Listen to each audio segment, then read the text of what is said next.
in the last throes, if you will, of the insurgency. Now, Rand Paul, pointing to things like that, wrote in the Wall Street Journal also, many of those clamoring for military action now are the same people who made every false assumption imaginable about the cost, challenge, and purpose of the Iraq War. They have been wrong for so long. Why should we listen to them again? Your response? With all due respect, John, I was a strong supporter then of going into Iraq. I'm a strong supporter now. Everybody knows what my position is. There's nothing to be argued about there.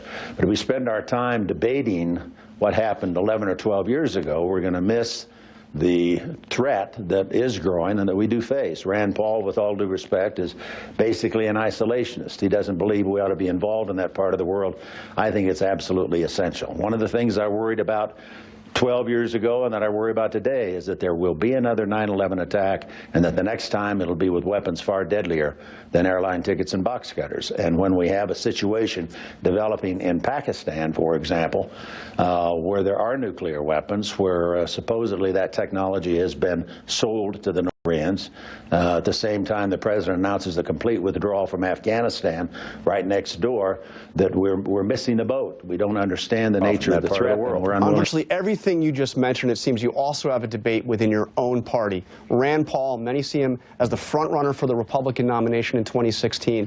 Given where he stands, again, in opposition to much of what you just talked about, could you support a Republican nominee, Rand Paul, for president?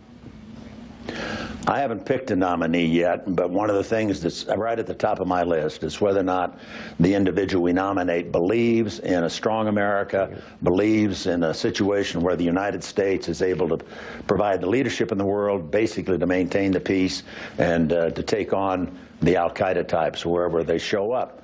Now, Rand Paul, and by my standards, as I look at his philosophy, is basically an isolationist. That didn't work in the 1930s. It sure as heck won't work in the aftermath of 9/11, when 19 guys armed with airline tickets and box cutters came all the way from Afghanistan and killed 3,000 of our citizens. Mr. Vice President.